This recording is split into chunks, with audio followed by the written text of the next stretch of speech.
এ যেন কোনো দক্ষ শিল্পীর তুলিতে আঁকা কোনো নান্দনিক ছবি। রাজশাহী পয়েন্টে পদ্মা নদীর ঠিক মাঝখানে জেগে ওঠা এই চরের জনবসতির এই চিত্র একেবারেই অন্যরকম। এই চরটি দেখতে যতটা কাব্যিক, নামটা ঠিক ততটাই গদ্যময়, গতানুগতিক। যেহেতু নদীর মাঝখানে চরটির অবস্থান, তাই নাম হয়ে গেছে মিডিল চর। মূলত চরখানপুর তথা চর খিদিরপুরের ভাঙন কবলিত মানুষদের একাংশই এখানে গড়ে তুলেছে বসতি। এখানকার এক একটি বাড়ি যেন এক একটি খামার, আর বিস্তীর্ণ সবুজ মাঠ যেন অগণিত গবাদি পশুর অভয়ারণ্য।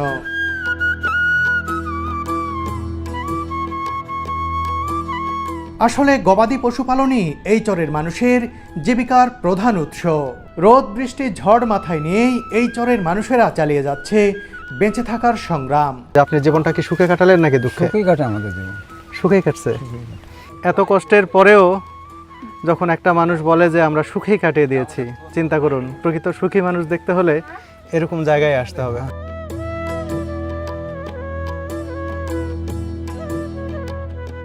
আজুল ভাই, আপনার ছাতা রাখার স্টাইলটা তো হেভি লাগতেছে। হ্যাঁ, ঘটকালি করতেন নাকি কখনো? না ভাই, এরকম সারা খালি এরকম ভাবে বেড়ায়। নদীতে মাছ মারতে গেলে এরকম পিঠে পুরো ঝুলাই নিয়ে থাকে। চরখানপুরের আজিজুল ভাইকে সাথে নিয়ে আজ আপনাদের ঘুরে ঘুরে দেখাবো এই মিডিল চর।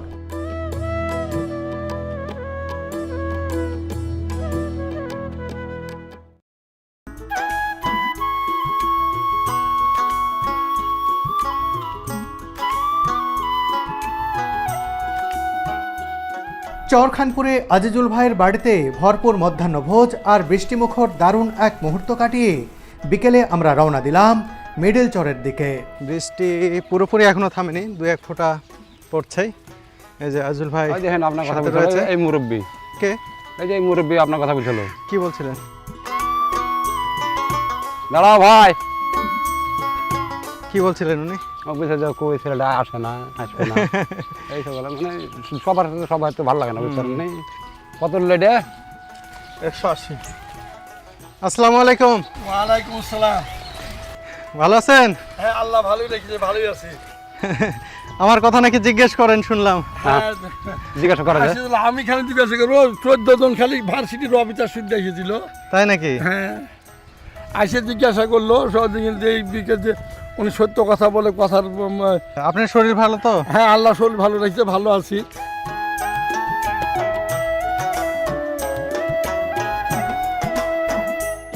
আজিজুল ভাই আমাদেরকে মিডিল চরে নিয়ে যাবেন, যে পদ্মা নদীর মাঝে একটি চর গড়ে উঠেছে। যেই চরটি খুব বেশি দিনের নয়, হয়তো 10-12 বছরের। চরখানপুর ভাঙতে ভাঙতে যখন একেবারেই শেষের পর্যায়ে চলে এসেছে, তারপরেই মানুষজন মিডিল চরে গিয়ে থাকা শুরু করেছে। আজিজুল ভাই, আমি কি ভুল বললাম? না না, ঠিকই, এটাই এটাই। মিডল চরের বয়স কতদিন হলো? ওই 10-12 বছর এরকম। ওইরকম আমি যেটা বললাম সেটাই। হ্যাঁ, ওইখানে কে থাকে আপনার? ওখানে আমার বোন আছে। বোন আছে? যাওয়া হয় মাঝে সাঝে? হ্যাঁ।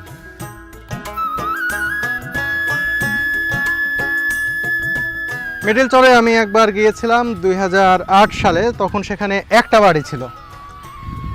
সেই আমি জিজ্ঞেস করেছিলাম সেই বাড়িতে গিয়ে, কহবত। হ্যাঁ, যে এই বাড়ির মালিকের নাম কি? তখন বলছিল যে কহবত। হ্যাঁ, কহবত মান্নানের বেটা, চলে গেছে পরে। এখন তো এই একটা বাড়ি ছিল, সেই একটা বাড়ি ছিল। হ্যাঁ, ঠিক। সেই একটা বাড়ি থেকে এখন কতগুলো বাড়ি হয়েছে? এখন মেলা বাড়ি হয়েছে। কত? হ্যাঁ, মোটামুটি ওখানে 20-25 ঘর হয়ে গেছে, এইখানে মোটামুটি 50-60 ঘর হয়ে গেছে। তাই? দেখি, এমন একটি চরে যাচ্ছি, সেই চরে আমি 2008 সালে গিয়েছিলাম। আমি গিয়েছিলাম সেই সময় নিউ এজের সমৃদ্ধ মজুমদার দা আর কামরুজ্জামান শাহিন ভাই, আমরা 3 জনে মিলে গিয়েছিলাম। আজকে আবার যাচ্ছি অনেক দিন পর সেখানে।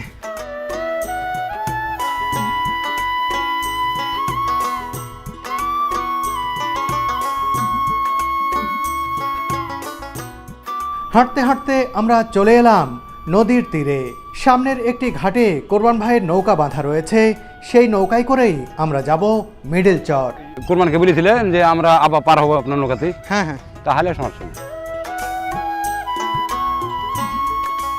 জল থই থই পদ্মা নদী দেখে নাটোর থেকে আসা তুহিন ভাই কিছুটা ভয় পাচ্ছিলেন তা নিয়েই হাস্যরসে মশগুল আজিজুল ভাই। এখন এবার থেকে সাহস ধরে দেবো। আমি তো চাহা শুনো যে একবার বিকেল একবার সন্ধ্যা পর্যন্ত যাতে তুফান হয়, তাহলে কেন? তুহিন ভাই যে কি করে তাই দেখবো গাঙের মধ্যে। হ্যাঁ, তো ম্যাগটা ছুটে গেল।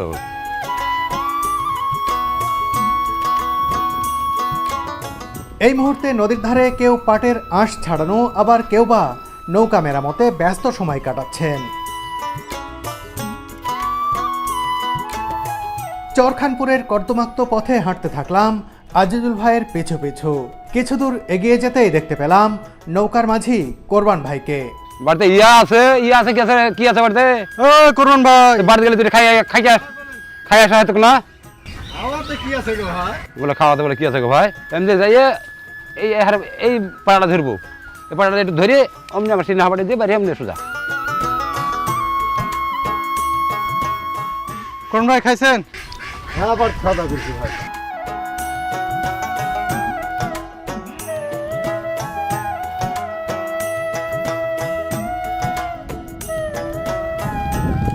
কি পানি কেমন?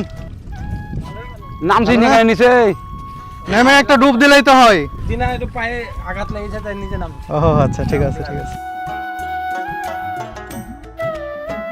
নদীর ধারে রাখা কোরবান ভাইয়ের ছোট্ট নৌকায় উঠে পড়লাম আমরা। চরখানপুর পেছনে ফেলে নৌকা ছুটতে থাকলো মিডিল চর অভিমুখে।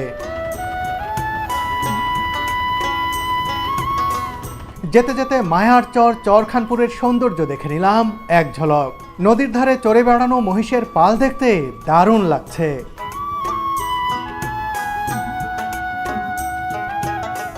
ডুবুচরের উপর দিয়ে ছুটছে আমাদের নৌকা।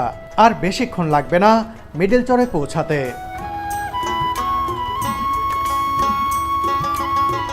রাজশাহী শহর আর চরখানপুরের অনেকটা মাঝামাঝি জায়গায় মিডল চরের অবস্থান। তাই মিডল চরে যাওয়া মানে রাজশাহী শহরের দিকে অর্ধেক পথ এগিয়ে থাকা। চলতে চলতে আমরা চলে এলাম মিডল চরের অস্থায়ী ঘাটে।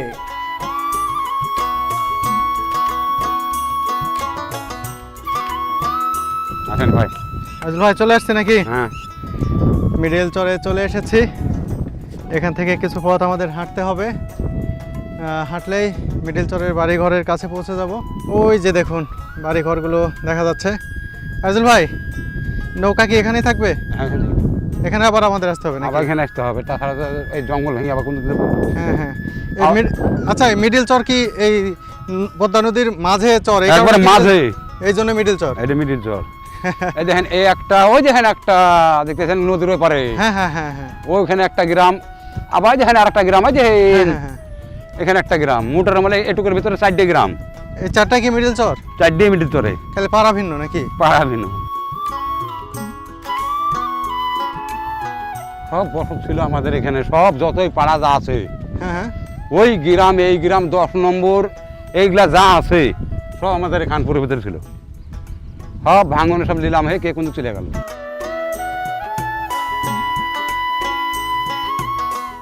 চরের বসতির দিকে এগিয়ে যাওয়ার সময় সবুজ মাঠ ভর্তি গবাদি পশু দেখে আমি হতবাক হয়ে গেলাম।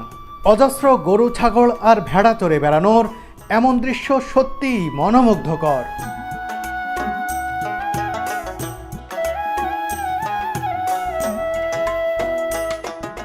আজিজুল ভাই বললেন এই চরের প্রতিটি পরিবার কমপক্ষে 20টি করে গরু পালন করে থাকে।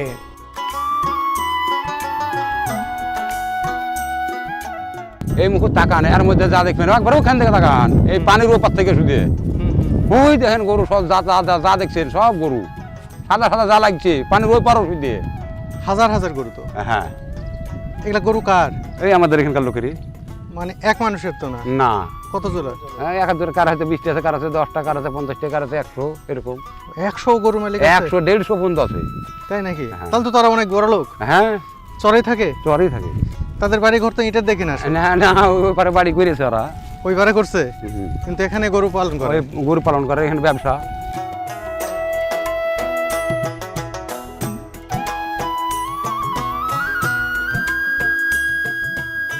এই যে মিডল চরের এক পাশ মানে গরু দিয়ে মনে হচ্ছে অন্ধকার হয়ে আছে।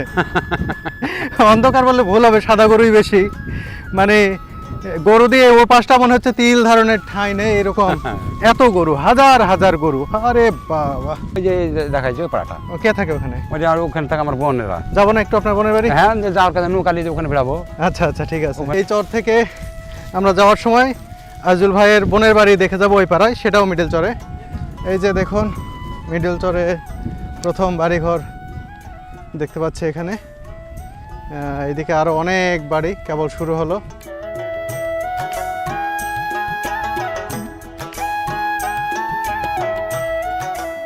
এ যেন কোনো দক্ষ শিল্পীর তুলিতে আঁকা কোনো নান্দনিক ছবি।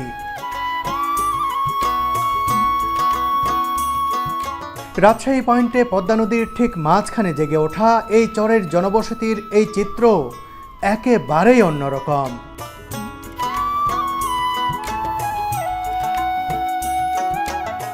এখানে দেখতে পাচ্ছি যে গোবর শুকিয়ে তারা রেখেছেন। এগুলো কি বিক্রি করেন আজুল ভাই? বিক্রি করে, আবার জাল দেয় বাড়িতে, বাড়িতেও ব্যবহার করে আবার বিক্রিও করে দেয়। বিক্রিও করে দেয়।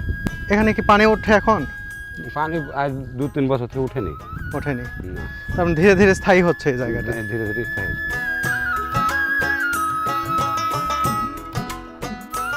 এই রে বাবা, এখানেও টিউবওয়েল, পানি ওঠে না? হ্যাঁ, পানি ওঠে না, সব দেখে দেখে। ও তাই তো, দেখে দেখে।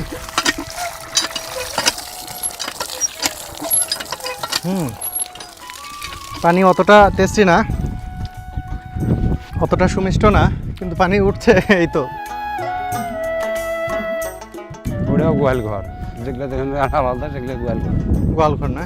হ্যাঁ। আর এই চরে গাছপালা হয়নি কেন? গাছপালা মানে এই সব জায়গাতে মানে এদালিঙ্গে সব চলে আসে না। হ্যাঁ হ্যাঁ। মানে এসে মানে তলে তো খালি বালু। ও এখন এই জায়গাটা করতে হলে খাটা লাগবে, মানে মানে গর্ত করতে হবে, করে এক করে করে ওই বাড়ি থেকে মাটি লিখে ঢালতে হবে, আচ্ছা, এই গাছ হইলেও এখানে থাকবে না, পড়ে যাবে তাই তো? ভরে যাবে। বন্ধুরা দেখুন, প্রত্যেকটা বাড়ি এখানে সেপারেট, আলাদা আলাদা করে। এই বাড়ির চারপাশে দেখবেন যে খড়ের গাদা রয়েছে, গোয়াল ঘর রয়েছে, একেবারে ওটা মসজিদ আলাদা আলাদা। কোনটা মসজিদ? যে মসজিদ, ও এখানে একটি মসজিদ দেখতে পাচ্ছি, ওই যে এই চরের মসজিদ। মসজিদটাও কিন্তু বাড়ির মতোই, এই যে ছন দিয়ে, তারপরে এই উলু খাগড়া দিয়েই তো তৈরি করছে। হ্যাঁ। শহরের জায়গাতে আপনার টিনের ঘর করা থেকে না করাই ভালো। হ্যাঁ হ্যাঁ। মানে টিনের বেড়া টেড়া দেওয়া মানে মানে কখন সে ঝড়ে ফাঁক দিয়ে ফেলে দেবে, কাইটে কুইটে 12 হয়ে যাবে। আর খেড়ের বেড়া কিন্তু শর্ট করে লড়ে না, ও আচ্ছা, মানে খেড়ের বেড়াতে মানে বাস করে আরাম, টিকসই হয়। টিকসই মানে ঝড়ে মানে উপরাই কম, জিনিসটা পুঁতে দিতে হয়। আচ্ছা,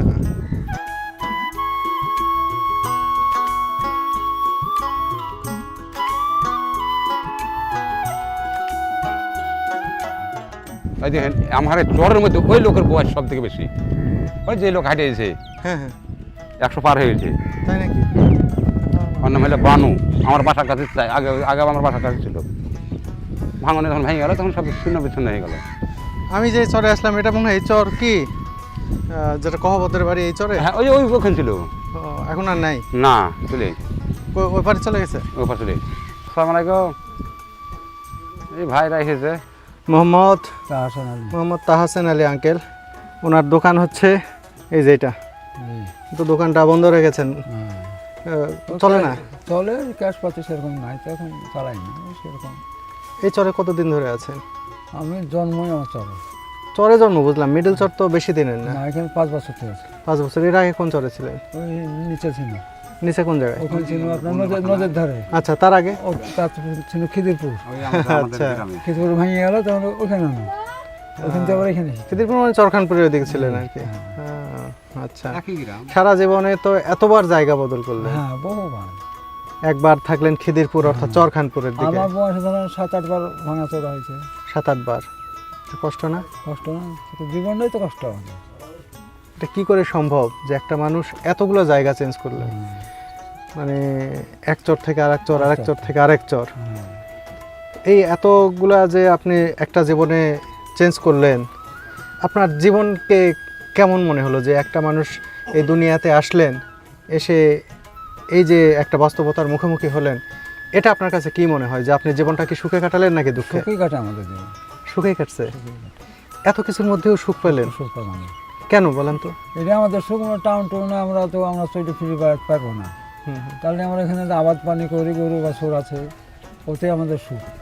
তাই না? হ্যাঁ।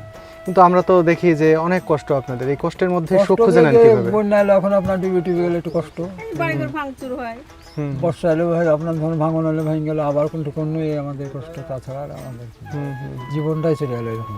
এত কষ্টের পরেও যখন একটা মানুষ বলে যে আমরা সুখেই কাটিয়ে দিয়েছি, চিন্তা করুন, প্রকৃত সুখী মানুষ দেখতে হলে এরকম জায়গায় আসতে হবে।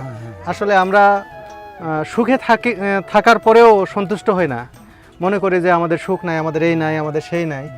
কিন্তু কোনো কিছু না থাকার পরেও মানুষ কিভাবে সুখী হতে পারে, নিজেকে সুখী বলে দাবি করতে পারেন, এরকম জায়গায় আসতে হবে। তার ছোট্ট একটি দোকান, এই যে দেখুন, এই দোকানটি তিনি, এই দোকানটি তিনি খুলতে পারছেন না মালামালের অভাবে, যে তার কাছে সামান্য কিছু টাকা নেই যেটা দিয়ে তিনি দোকানটি চালাবেন। সে কারণে দোকান এইভাবে ভাঙাচোরা অবস্থায় পড়ে আছে, যে পুঁজি নেই তার কাছে।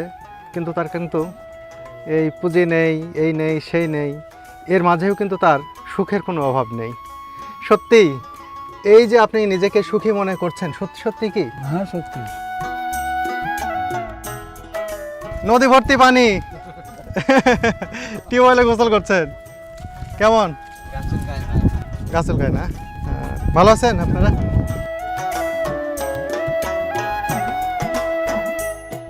এই চরের প্রতিটি বাড়ি যেন আস্ত এক একটি খামার।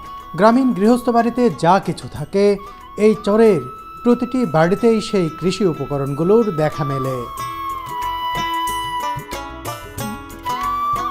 একেবারে বিপরীত চিত্রও রয়েছে এই চরে। এখানে এমনও বাড়ি আছে যেখানে জীর্ণতা ছাড়া আর কোনো কিছুই নেই। বাড়িটার অবস্থা দেখুন, এখানেও মানুষ বসবাস করেন। কি আজব, কোথায় মানুষ কিভাবে থাকে দেখুন। ঘরটা ছোট্ট একটি ঘর, দাঁড়ানোরও অবস্থা নেই এর ভিতরে। এটা আপনার বাড়ি? যে কেমন আছেন আপনারা? আমার বেটা দূরে দূরে বেটা আছে, বেটা ঠেনে আনি টেনে খাই। কয়জন থাকেন এখানে? মুরব্বীর আমি। তাই? যে এই আর কেউ নাই? না, ছেলেরা কোথায় থাকে? ছেলের একটা মোহনপুর, একটা পুঠিয়া তারাপুর, একটা ডাসমারি, আর এই যে একটা ছোট। ছেলেরা দেখে আপনাদেরকে? হ্যাঁ, ছেলেরা দেখে দেখে গেলে গা। আচ্ছা, কিন্তু আপনারা দুইজন মানুষ, অনেক বয়স হয়ে গেছে, কিভাবে চলছে এই জীবনটা বলেন? কষ্ট হয়? কষ্ট হয়।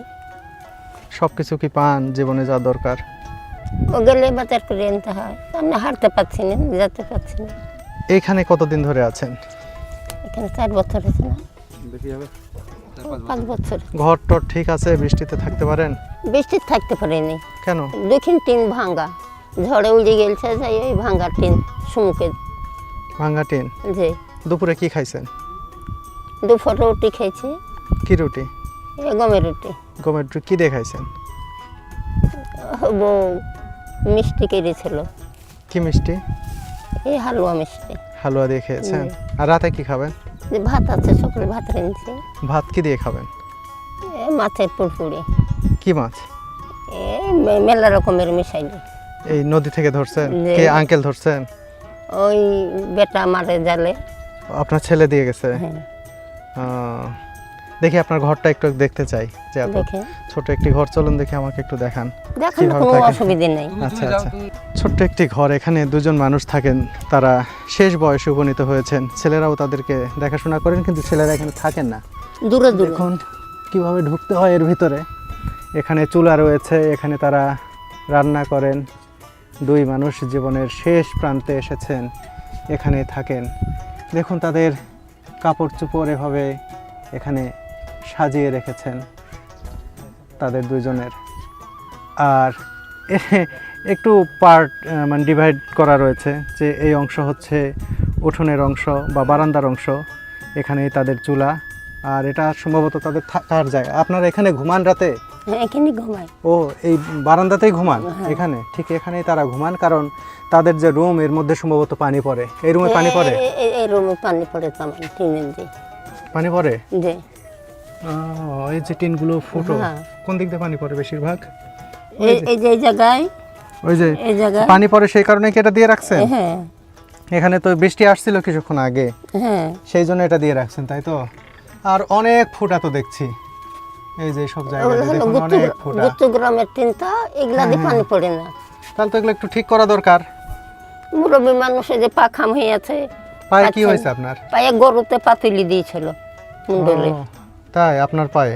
আর না, মুন্ডলে। ও, মানে আপনার ইয়ার হাজবেন্ডের পায়ে? হ্যাঁ।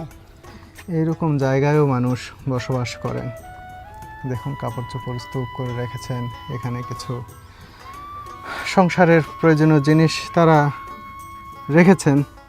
দেখুন একটি ছাতাও দেখতে পাচ্ছি এখানে, কিন্তু ছাতাও তার ঘরের ছাদের মতোই, দেখুন এ4 ও4। এই ছাতা দিয়ে বৃষ্টি হয়, বৃষ্টি আটকায় না রোদ। বৃষ্টিতে এই ছাতা তো ব্যবহার করা যাবে না, রোদে করা যাবে। রোদে করা যায় না। হুম। হুম।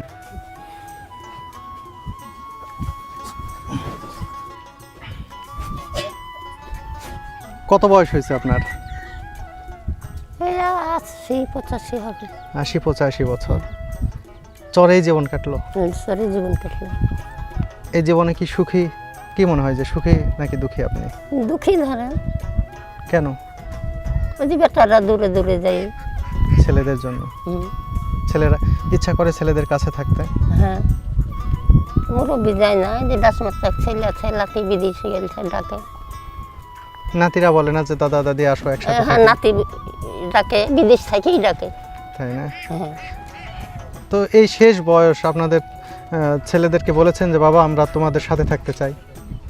এই যে মুরব্বী যাইতে হয় না, ও আঙ্কেল যেতে চায় না? হ্যাঁ। কেন যেতে চায় না? আমি ওই দেশে গেলে মরে যাবো তাই বলে। এই চর ছেড়ে যেতে পারবে না? হ্যাঁ। চর ছাড়লে মরে যাবে? হ্যাঁ। চিন্তা করুন, চরের প্রতি কত মায়া, অনেক মায়া না আঙ্কেলের চরের প্রতি? হ্যাঁ। চর ছাড়তেই পারবে না। তার ছেলেরা এই চরে থাকেন না, শহরেই তো থাকেন। হ্যাঁ। সেই শহরে এই খালাম্মা যেতে চান, কিন্তু আঙ্কেল কোনোভাবেই যাবেন না। না। তিনি বলেন আমি গেলে মরে যাব। হ্যাঁ, ইস, চর এত ভালো লাগে। এত ভালো লাগে। আপনি ওনাকে চিনেন? চিনি, আমার বাসা গড়ে বাড়ি ছিল। এনাদের এইরকম বেহাল অবস্থা আগে থেকে এরকম? ছেলে ফেলে হাইলে সব গাল হাইলে বদমাইশ। কথাটা বুঝতে পারছেন?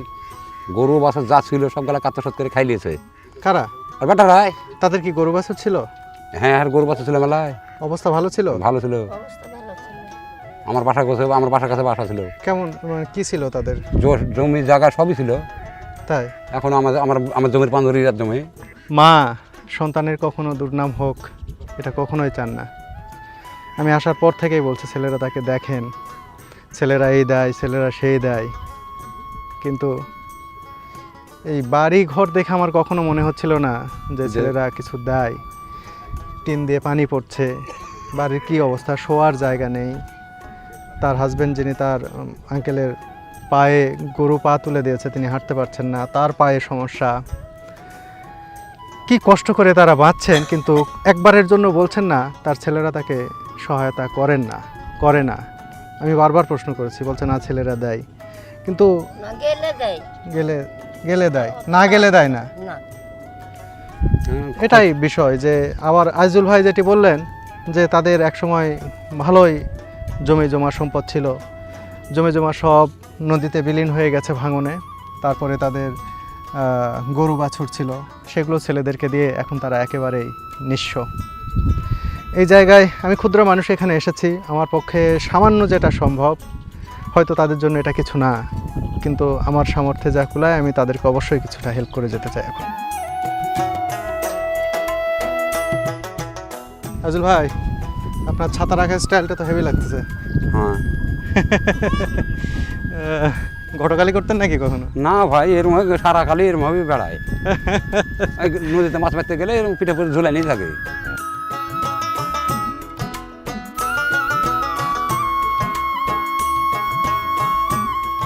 বন্ধুরা, মিডল চরের এই বাড়িটা একটু ঘুরে দেখাই, নিজেও দেখি। এই যে দেখুন, এখানে শুরুতে একটি গরুর গাড়ি। আজুল ভাই, এই আজুল ভাই, গরুর গাড়ির তো চেঞ্জ হয়ে গেছে। হ্যাঁ, পাইসা চেঞ্জ হয়ে যায়। এগুলোতে চাকা। এখন এই দেখুন গাড়ির চাকা, টায়ার টিউব এবং এইসব জায়গায়ও একেবারে লোহার সবকিছু ব্যবহার করা কাঠ হচ্ছে। একটু আগে যে একেবারে পাঁচ কাঠের মুখ তো টাইনি ধরে দাঁড়িয়েছে ব্যবহার করা হয়তো ওই এই ফ্রেমগুলো, এই যে এগুলো লোহার, এবং চাকা দেখুন কেমন। দিন বদলের সাথে সাথে গরুর গাড়ির চেহারাও কিন্তু চেঞ্জ হয়ে গেছে। এখানে গরুকে খাবার দেওয়া হয়, একসাথে বেশ কয়েকটি গরু এখানে খেতে পারে। এটাকে বগুড়ায় গ্রামীণ ভাষায় চারি বলা হয়। এর পাশাপাশি যেটি বললাম যে গরুর গাড়ির চাকা বদলে গেছে, এই যে দেখুন, এটা হচ্ছে গরুর গাড়ির বা মহিষের গাড়ির অরিজিনাল চাকা।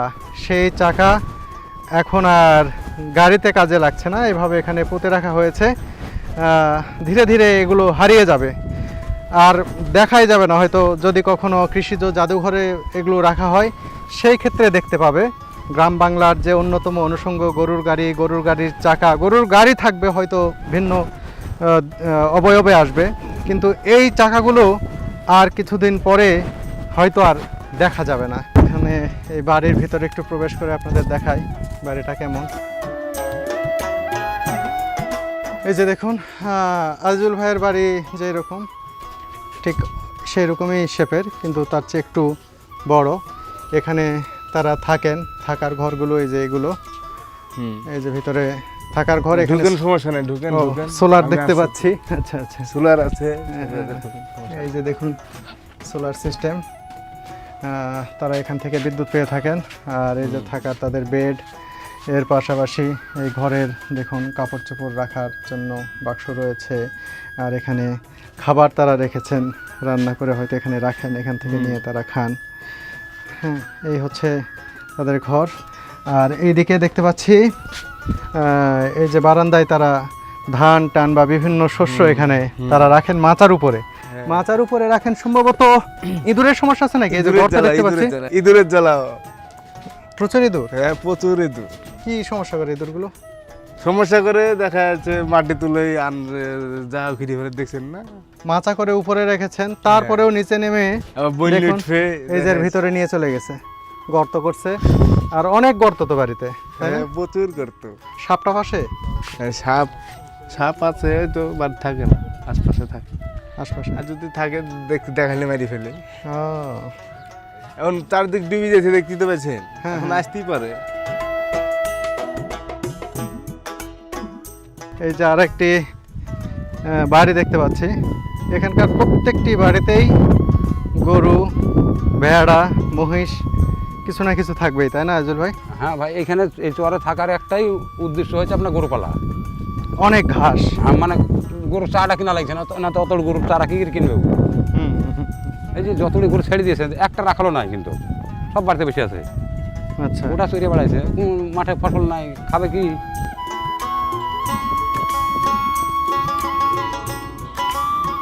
ছোট্ট একটি চর, অথচ খাবো না। কত গবাদি পশু। গরু বাছুরকে ফেসকে দিচ্ছে। মানে অবাক হতে হয়, এত সাপ। গবাদি পশু এখানে এই যে পালন সাপ। করা হয়, অবিশ্বাস্য। মিডল চর থেকে, মিডল চরে একটি পাড়া থেকে আমরা বের হচ্ছি। সামনে আরেকটি পাড়া রয়েছে, সেখানে আজিজুল ভাইয়ের বোনের বাড়ি রয়েছে। আজিজুল ভাই, এটা কি বেশি দূরে নাকি দেরি হবে? তাহলে যাবো না, ওই যে ওখান থেকে উঠিয়ে যে ওই পাড়া করা নাকি চলে যাবো একবারে? গেলে গেলেও হবে।